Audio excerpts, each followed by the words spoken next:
Ya, halo, selamat pagi adik-adik sekalian. Nah, hari ini kita akan belajar mata pelajaran IPS atau Ilmu Pengetahuan Sosial. Alangkah baiknya kita buka di dalam doa terlebih dahulu. Dan doa pada hari ini akan dibawakan oleh Bapak sendiri atau Abang sendiri ya.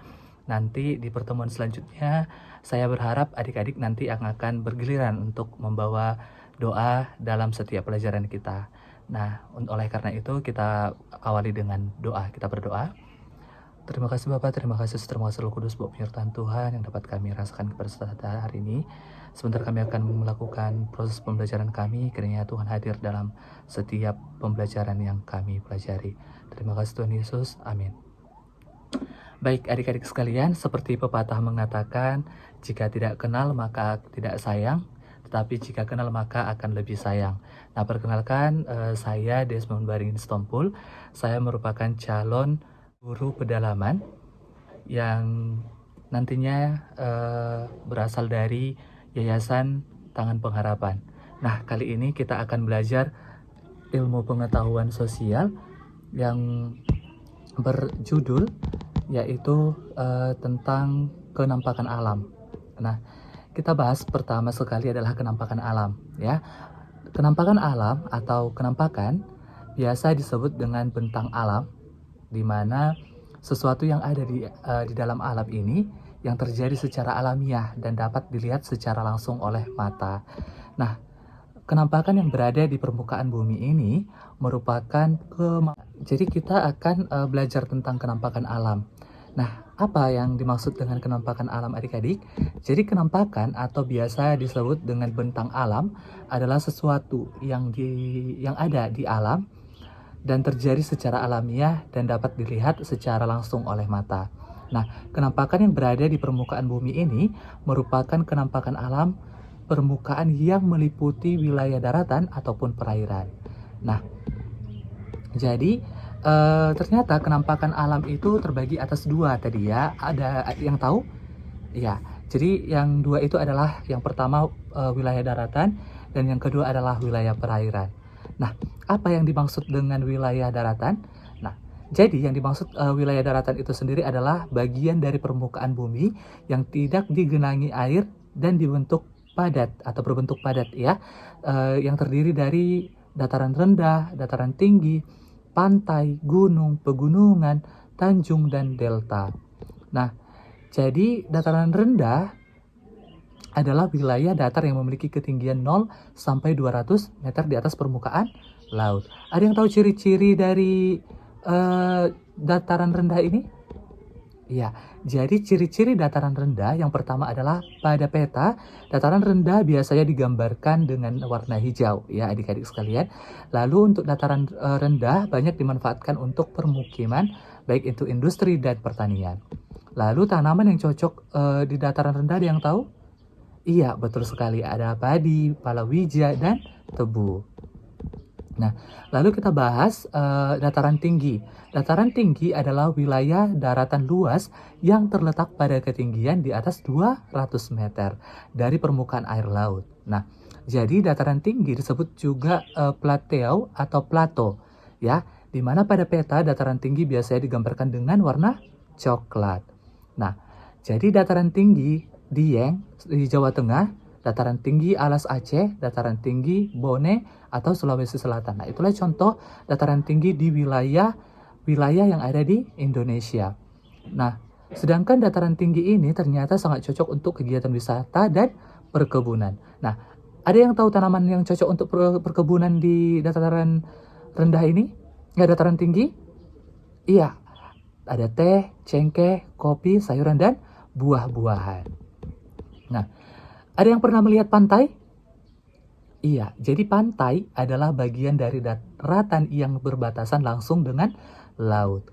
Nah, adapun manfaat dari pantai yang pertama adalah sebagai tempat wisata, contohnya Pantai Carita di Provinsi Banten, Pantai Ancol di Provinsi DKI Jakarta. Oke, lalu kita masuk ke gunung ya. Gunung merupakan bagian bumi yang menonjol tinggi dengan ketinggian puncaknya di atas 600 meter. Nah, jadi adik-adik, gunung juga dapat dibedakan menjadi dua jenis, yaitu gunung berapi dan gunung yang tidak berapi. Nah, lalu pegunungan tadi adalah daerah berbukit-bukit yang memanjang. Pegunungan mempunyai ketinggian lebih dari 1.500 meter di atas permukaan laut. Nah, pegunungan digunakan untuk tempat rekreasi. Contoh nih, pegunungan di Indonesia ada pegunungan Kendeng di Jawa Tengah, pegunungan Sibulangit ada di Aceh, pegunungan Bukit Barisan ada di Bengkulu, ya, Bengkulu dan Jambi. Oke.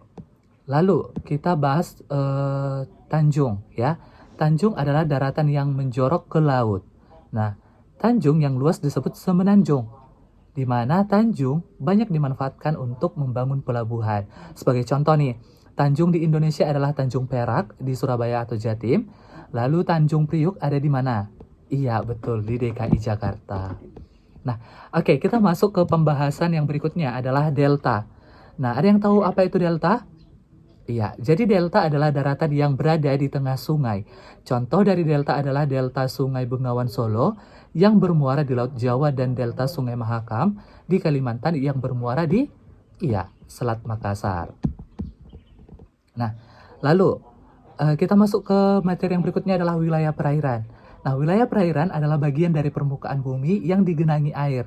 Nah, terdiri dari ada dua nih. Ada yang pertama sungai dan danau. Kita bahas kedua-duanya. Yang pertama adalah sungai. Sungai merupakan aliran air yang panjang dan berasal dari mata air dan bermuara atau berakhir di laut. Nah, sungai juga banyak digunakan untuk sarana transportasi dan irigasi. Ada yang tahu contohnya? Iya, contohnya adalah sungai di Indonesia di Kapuas atau Kalimantan. Lalu Bengawan Solo di Jawa Tengah. Nah, lalu danau. Pernah melihat danau? Nah, danau merupakan genangan air yang luas yang dikelilingi oleh daratan. Kebanyakan danau adalah air tawar. Danau juga sering digunakan untuk rekreasi dan olahraga. Contoh danau di Indonesia, ada yang tahu? Ya, Danau Toba di Sumatera Utara. Lalu danau laut tawar di Aceh. Oke. Dan contohnya danau buatan ada disebut sebagai waduk. Ya, contohnya adalah Waduk Gajah Mungkur di Jawa Tengah dan Waduk Jatiluhur di Jawa Barat. Nah, waduk ini digunakan untuk pengairan, pembangkit listrik, dan rekreasi. Oke, sampai di situ paham adik-adik? Paham ya? Ya, jadi adik-adik, itu tadi merupakan beberapa contoh dari kenampakan alam. Lalu kita pahami kenampakan buatan, ya. Coba kita perhatikan lingkungan sekitar kita. Kamu akan temukan kenampakan yang sengaja dibuat oleh manusia. Jadi tadi kenampakan alam itu adalah tercipta dari alam atau ciptaan dari Tuhan. Nah, lalu untuk kenampakan buatan sendiri, ya, karena semua itu dibuat untuk memenuhi kebutuhan hidupnya. Setiap hari kamu melewati jalan, jembatan, pasar, dan gedung-gedung. Nah, itulah yang disebut lingkungan buatan. Ya, mari kita bahas satu persatu. Ya, ada beberapa contoh kenampakan buatan serta manfaatnya. Yang pertama adalah bandar udara, yang kedua ada pelabuhan, lalu yang ketiga ada perumahan, yang keempat ada terminal dan jalan raya, yang kelima adalah stasiun kereta dan relnya, lalu yang terakhir adalah waduk. Nah, kita bahas satu persatu. Yang pertama adalah bandar udara tadi ya adik-adik ya. Bandar udara ternyata bermanfaat sebagai sarana transportasi udara dengan pesawat udara. Ya, perjalanan jarak jauh dapat ditempuh efektif lebih cepat. Nah, itu merupakan manfaat dari bandar udara yang diciptakan oleh siapa? Iya, manusia. Lalu yang kedua adalah pelabuhan. Ada yang pernah melihat pelabuhan? Ya, jadi pelabuhan itu dibuat oleh manusia untuk keperluan transportasi laut dengan adanya pelabuhan, sehingga kapal-kapal dapat merapat sampai ke tepi. Ya, oke, kita bahas kenampakan buatan yang berikutnya adalah perumahan. Jadi perumahan sengaja dibuat oleh manusia sebagai tempat bermukim. Ya, ingat, perumahan itu dibuat manusia sebagai tempat bermukim. Nah, jadi rumah adalah tempat berlindung dan beristirahat. Selain perumahan, ada juga perkantoran, ada juga perhotelan, sekolah, dan tempat ibadah. Ya, jadi kalau dikatakan hotel, sekolah, dan tempat ibadah itu merupakan Kenampakan alam atau kenampakan buatan? Iya, kenampakan buatan. Itu harus diingat ya adik-adik ya. Oke, kita masuk ke pembahasan yang berikutnya adalah terminal dan jalan raya. Pernah melihat terminal? Ya, pernah melihat jalan raya? Ya, pernah ya, tentu pernah. Nah, jadi jalan raya dan terminal itu bermanfaat sebagai sarana transportasi darat. Nah, transportasi darat ternyata dapat dilakukan kemana saja, asal ada jalan yang dapat dilalui oleh kendaraan. Ada yang tahu kendaraan itu apa? Ya, contohnya? Ya, betul, mobil, kereta api, dan lain sebagainya. Nah, jalan merupakan penghubung antar tempat serta tempat yang digunakan untuk berlalu lintas. Ya, betul ya. Oke, kita masuk ke pembahasan berikutnya. Pembahasan yang berikutnya adalah kenampakan buatan stasiun kereta dan relnya. Nah, kenampakan buatan rel kereta api dan stasiun bermanfaat untuk sarana transportasi darat. Dengan kereta api, perjalanan jarak jauh bisa dilakukan dengan lebih nyaman. Oke, kita masuk ke pembahasan yang terakhir ya, yaitu waduk. Waduk dibangun untuk beberapa manfaat seperti sebagai sumber pengairan, memelihara ikan, tempat tujuan wisata sebagai pembangkit listrik, tenaga air, dan sebagai pengendali banjir. Nah, jadi waduk ini sangat dibutuhkan oleh manusia. Jadi adik-adik sekalian, dengan adanya dua jenis tadi ya, kenampakan alam dan kenampakan buatan. Nah, tujuan manusia itu yaitu untuk dapat melestarikan lingkungan. Oke, abang ingin bertanya, bagaimana keadaan lingkungan kalian? Apakah nyamankah kamu tinggal di sana? Ya, jadi ternyata adik-adik, lingkungan banyak memberi manfaat kepada manusia. Oleh karena itu, kita perlu menjaga kelestariannya. Nah, ada beberapa cara untuk melestarikan lingkungan yang boleh kita lihat atau kita pelajari ya. Oke, yang pertama, kita tidak boleh membuang sampah atau limbah beracun ke sungai. Nah, bila sungai tertutup sampah, maka banjir akan terjadi karena air sungai meluap. Nah, bila sungai terkena limbah beracun, maka apa yang akan terjadi? Iya, hewan-hewan yang ada di dalam sungai, laut, ataupun di danau tadi, maka semua hewan yang ada di situ akan mati. Nah, oleh karena itu, mari kita biasakan membuang sampah pada tempatnya. Nah, apakah adik-adik sudah membuang sampah pada tempatnya pada hari ini? Ada yang belum? Iya, jadi sampah harus dibuang pada tempatnya. Oke, yang kedua, kita harus menjaga dan merawat hutan dan pepohonan. Kenapa? Ada yang tahu? Iya, betul. Karena pepohonan dan hutan menyediakan udara yang bersih untuk manusia. Nah, coba bila hutan sampai punah, maka manusia akan apa? Iya, betul, akan kekurangan udara bersih. Nah, maka kita harus membiasakan menanam satu hari satu pohon. Agar apa? Iya, agar udara tetap terjaga. Oke, tadi kan manusia itu memerlukan udara yang bersih untuk bernafas. Nah, karena itu udara katanya tidak boleh tercemar atau kotor. Ya, jika udara tercemar berarti kita menghirup udara yang yang kotor. Nah, kita bisa terkena penyakit. Karenanya kita harus merawat mesin kendaraan bermotor agar tidak mengeluarkan asap. Pernah melihat kendaraan yang mengeluarkan asap? Iya, jadi kalau ada kendaraan keluarga kita yang mengeluarkan asap, itu harus diingatkan. Nah, kita juga harus mengurangi limbah beracun yang dihasilkan oleh pabrik-pabrik. Nah, itu adalah beberapa cara untuk menjaga lingkungan. Nah, oke, kita lanjut ke denah lingkungan rumah dan sekolah ya adik-adik ya. Nah, kenapa harus kita memahami denah lingkungan rumah dan sekolah? Iya, agar kita lebih mengenal lingkungan. Nah, kita harus pahami dulu, denah ada di mana-mana ya. Di kartu undangan juga pernah ada lihat denah di kartu undangan? Iya, di mall digunakan untuk menunjukkan suatu lokasi. Ya, di mall juga pasti ada.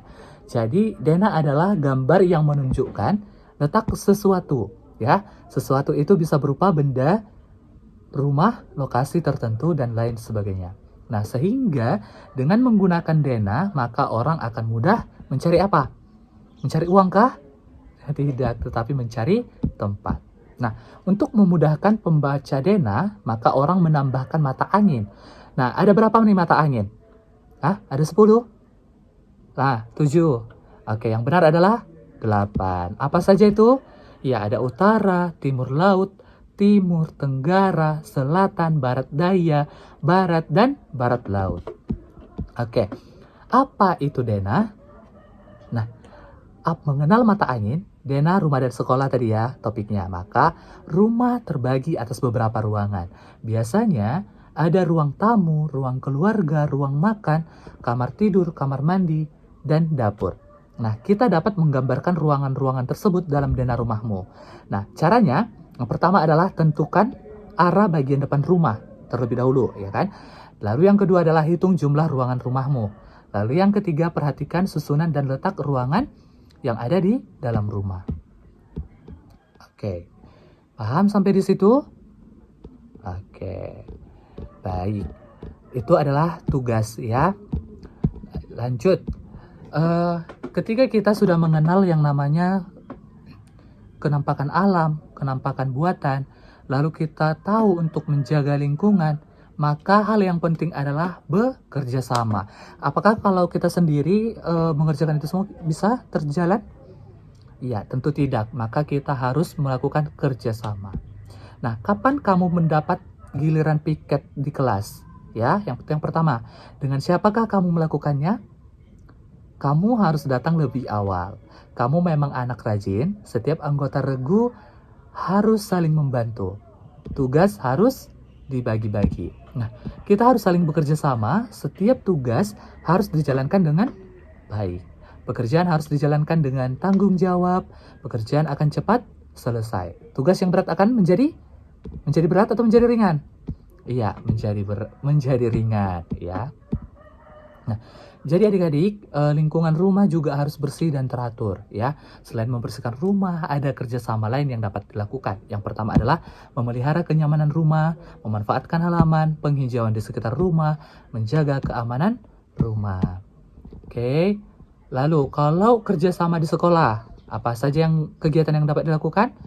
Iya, yang pertama ikut serta menjaga kebersihan sekolah, merawat tanaman dan kebun sekolah, lalu kegiatan menyongsong hari besar nasional atau agama. Oke. Nah, itu tadi di rumah dan di sekolah. Coba kalau kerjasama di lingkungan sekitar. Yang pertama, kerjasama membersihkan, ya lingkungan, kerjasama merawat balai pertemuan. Lalu ketiga, kerjasama membangun tempat ibadah. Lalu yang terakhir, kerjasama membangun tanggul dan mengamankan lingkungan. Oke, nah itu tadilah beberapa materi yang boleh Abang sampaikan kepada adik-adik sekalian. Ada tadi tiga soal ya yang Abang berikan, coba dikerjakan di rumah, besok kita bahas ya. Baik, demikianlah materi kita pada hari ini. Semoga materi kali ini dapat bermanfaat. Akhir kata, Abang ucapkan terima kasih dan sampai jumpa.